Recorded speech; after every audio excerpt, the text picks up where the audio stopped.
Hello दोस्तों, कैसे हैं आप सभी। उम्मीद करता हूं आप सभी बहुत ही अच्छे होंगे। तो आज हम लोग पढ़ने वाले हैं क्लास 11 का रसायन विज्ञान, जिसमें हमने सबसे पहला चैप्टर शुरू किया था रसायन विज्ञान की कुछ मूल अवधारणाएं। तो इस वीडियो में हम समझेंगे कि मोल अवधारणा क्या होती है और उसके बाद हम समझेंगे मोलर द्रव्यमान क्या होता है। तो इस दो टॉपिक को हम इस वीडियो में बहुत ही अच्छे से समझेंगे और वीडियो के समाप्त होने तक आपको ये दो टॉपिक आपको क्लियर याद भी हो गए होंगे। तो चलिए दोस्तों, हम देख लेते हैं कि मोल अवधारणा क्या होती है। सबसे पहले हम देखते हैं मोल अवधारणा। मोल अवधारणा, ठीक है। तो मोल अवधारणा का मतलब क्या होता है, ठीक है। तो याद रखेंगे, मोल अवधारणा का अगर हम डेफिनेशन करें तो डेफिनेशन इसका यही होता है कि मोल किसी पदार्थों का वह मात्रा होता है। सबसे पहले तो मोल के बारे में समझते हैं।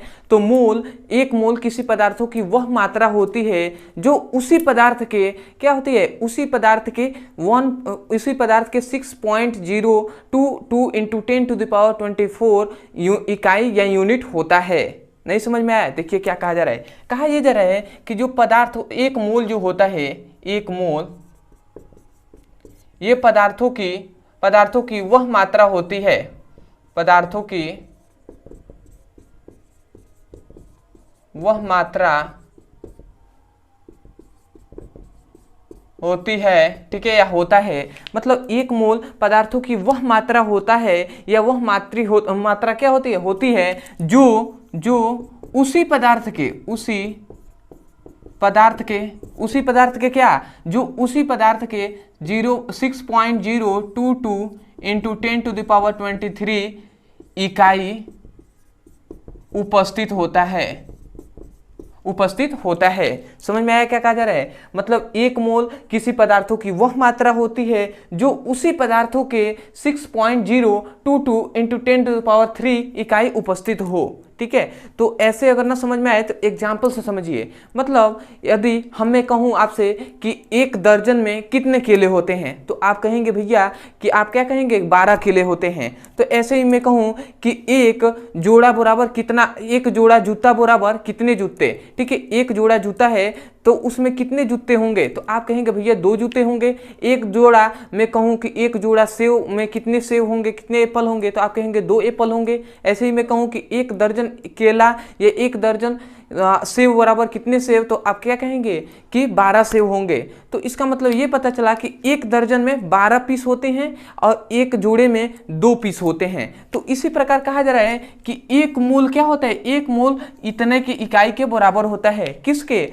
पदार्थों की मात्रा, ठीक है, मात्रा के इतने के इकाई के बराबर होता है। तो यही कहा जा रहा है कि एक मोल पदार्थों की वह मात्रा होती है जो उसी पदार्थों के 6.022 × 10⁻23 इकाई उपस्थित हो। उसे ही हम क्या कहते हैं, मोल अवधारणा कहते हैं। समझ में आया? तो आप यहाँ से याद कीजिए, क्या कहेंगे, एक मोल किसी पदार्थों की वह मात्रा होती है जो उसी पदार्थों के 6.022 × 10⁻23 इकाई होता है, ठीक है। तो इसको मैं लिख दे रहा हूं। सबसे पहले क्या लिखेंगे कि एक मोल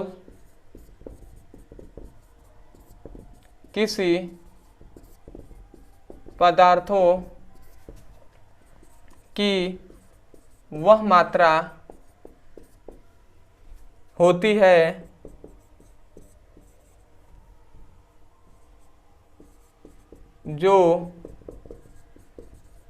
उसी पदार्थ का 6.022 × 10⁻23 इकाई उपस्थित हो, ठीक है। उसे ही हम क्या कहते हैं, उसे ऐसे लिख दे रहा हूं, उसे मोल अवधारणा कहते हैं, ठीक है। तो उसे ही हम क्या कहते हैं, मोल अवधारणा कहते हैं। मतलब एक मोल किसी पदार्थों की वह मात्रा होती है जो उसी पदार्थ के 6.022 × 10⁻23 इकाई उपस्थित हो, उसे ही हम मोल कहते हैं। और ये याद करने का तरीका है, आप डेफिनेशन को ऐसे याद कर सकते हैं, ठीक है। इस प्रकार याद कर सकते हैं कि एक मोल किसी पदार्थों की वह मात्रा होती है जो उसी पदार्थ के 6.022 × 10⁻23 इकाई उपस्थित हो, ठीक है। तो इस प्रकार आप याद कर सकते हैं, तो इसको मैं मिटा दे रहा हूं, ठीक है।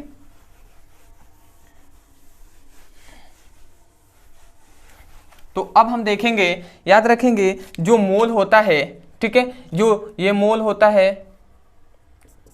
याद रखेंगे इसमें सबसे पहला पॉइंट कि एक मोल बराबर, ठीक है, एक मोल बराबर कितना होता है 6.022 इंटू 10⁻23 क्या होता है, इकाई होता है।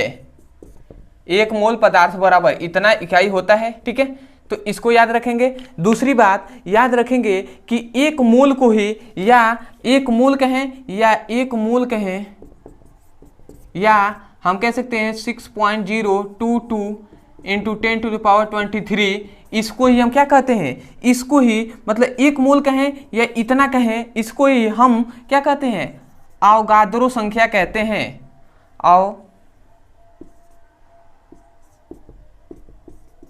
अवगाद्रो संख्या, ठीक है, अवगाद्रो संख्या कहते हैं किसे, मतलब एक मोल कहें या इतना हम कहें, इसे ही हम क्या कहते हैं, अवगाद्रो संख्या कहते हैं। और याद रखेंगे जो एक मोल जो है, जो मोल अवधारणा है, मोल अवधारणा, ये शब्द किसने दिया, याद रखेंगे मोल अवधारणा शब्द किसने दिया, मोल अवधारणा जो शब्द है ये किसने दिया, तो याद रखेंगे ओस्टवाल्ड, ठीक है, ओस्टवाल्ड नामक वैज्ञानिक थे, उन्होंने मोल अवधारणा शब्द को दिया, ठीक है, तो इसे भी याद रखेंगे, ठीक है, कि शब्द किसने दिया, तो ओस्टवाल्ड ने दिया। और इसे अवगाद्रो संख्या किसे कहते हैं, इसको ही 6.022 इंटू 10⁻23 को अवगाद्रो संख्या भी कहते हैं। और याद रखेंगे एक मोल बराबर 6.022 इंटू 10⁻23 होता है, ठीक है। तो उम्मीद करता हूं दोस्तों आप समझ गए होंगे कि क्या एक मोल क्या होता है, मतलब मोल अवधारणा क्या होती है, ठीक है। तो इसका एग्जांपल हम दे रहे हैं, तो उसके बाद आप समझेंगे बहुत ही अच्छे से। पहले ये थोड़ी सी मोस्ट इंपॉर्टेंट था, ठीक है, ऑब्जेक्टिव टाइप क्वेश्चन में ये कभी भी पूछ लिया जाता है, तो इसको आप याद रखेंगे, ठीक है। अब हम आते हैं एग्जाम्पल से आपको समझाते हैं और अच्छे से। जैसे इसको याद रखेंगे कि एक मोल बराबर इतना होता है, ठीक है, तो ऐसे ही हम कह दें एग्जाम्पल में, समझिए, ठीक है, एग्जाम्पल से समझिए। यदि मैं कह दूं कि एक हाइड्रोजन में मोलों की संख्या, ठीक है, हाइड्रोजन में मोलों की संख्या क्या होगी, मतलब एक हाइड्रोजन में मोलों की संख्या कितनी होगी, तो आप क्या कहेंगे कि 6.022 इंटू 10⁻23 क्या हो जाएगी, ये हो जाएगी हाइड्रोजन मोलों की संख्या हो जाएगी, ठीक है, इतना, ठीक है। ऐसे ही मैं कहूं कि सोडियम में, ठीक है, या मैं कह दूं कि एक मोल अणु में कितने अणु हो जाएंगे, तो आप क्या कहेंगे 6.22 इंटू 10⁻23 क्या हो जाएंगे, अणु हो जाएंगे, ठीक है। मतलब एक मोल जहां भी लग गया उसके बाद जो अणु होगा या परमाणु होंगे, मैं कहूं एक अणु बराबर तो आप कहेंगे इतने अणु, मैं कहूं एक मोल परमाणु बराबर तो आप क्या कहेंगे इतने परमाणु, आप कहेंगे कि एक मोल केले बराबर तो आप कहेंगे इतने केले, ठीक है। तो इस तरह आप बता सकते हैं, कोई भी पूछे कि एक मोल हाइड्रोजन बराबर कितने हाइड्रोजन, तो आप क्या कहेंगे 6.022 इंटू 10⁻23 क्या होंगे, जो आपसे कहा गया परमाणु होंगे तो परमाणु कह दीजिएगा। जो भी आपसे कहा जाए कि इतने मतलब एक मोल हाइड्रोजन बराबर, तो आप कहेंगे 6.022 इंटू 10⁻23 हाइड्रोजन हो जाएंगे। तो ऐसे आप बता सकते हैं, ठीक है। तो एक मोल बराबर मतलब इतनी संख्या होती है, आपको ये याद रखना है, ठीक है। तो उम्मीद करता हूँ ये आपको अच्छे समझ में आ गया होगा कि मोल अवधारणा क्या होती है। तो अब हम देखते हैं अपने दूसरे टॉपिक पे, जो कि बहुत ही इंपॉर्टेंट है, मोल अवधारणा, सॉरी मोल द्रव्यमान, मोलर द्रव्यमान, ठीक है। दूसरा है मोलर द्रव्यमान, ठीक है। तो मोलर द्रव्यमान किसे कहते हैं ये भी समझ लेते हैं, ठीक है। तो यहाँ पे याद रखेंगे मोलर द्रव्यमान का मतलब ये होता है कि कोई भी पदार्थ है, उस पदार्थ में एक मोल का जो द्रव्यमान होगा उसे हम मोलर द्रव्यमान कहते हैं। समझ में आया, मतलब कोई भी पदार्थ है, ठीक है, जो पदार्थ है, कोई भी पदार्थ है, ठीक है, इस पदार्थ में एक मोल होंगे ही, तो एक मोल, ठीक है, एक मोल का जो द्रव्यमान होगा, जो एक मोल है इस पदार्थ में, एक मोल का जो द्रव्यमान होगा, जो क्या होगा, द्रव्यमान होगा, और इसी द्रव्यमान को ही हम क्या कहते हैं, मोलर द्रव्यमान कहते हैं। समझ में आया क्या कहा जा रहा है?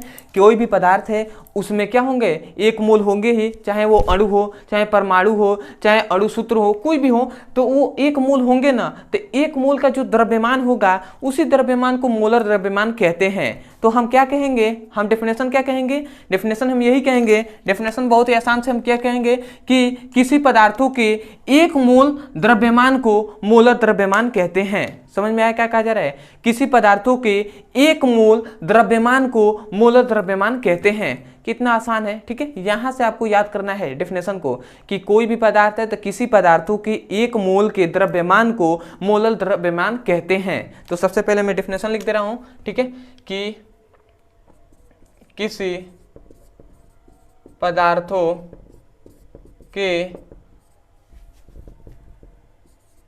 एक मोल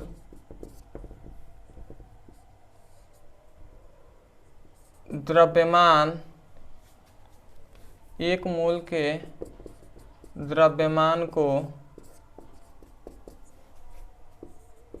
मोलर द्रव्यमान कहते हैं, ठीक है। तो इसे आप याद रखेंगे, मतलब कोई भी पदार्थ है, किसी पदार्थों के एक मोल के द्रव्यमान को मोलर द्रव्यमान कहते हैं।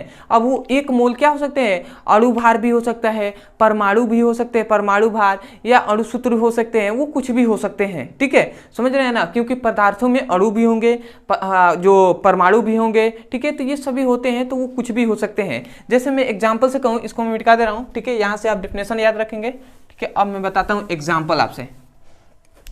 एग्जाम्पल जैसे आप बात किया जाए तो मैं कह दूं क्या कि एक जैसे कह दिया जाए कि हाइड्रोजन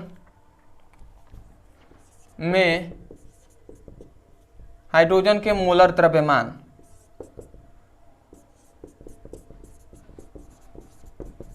ठीक है, हाइड्रोजन के मोलर द्रव्यमान आपसे पूछ लिया जाए तो आप क्या कहेंगे? अब बताइए आप ही कि हाइड्रोजन क्या है, तो हाइड्रोजन परमाणु है कि नहीं? तो भैया हाइड्रोजन परमाणु है तो हम क्या कहेंगे, एक मोल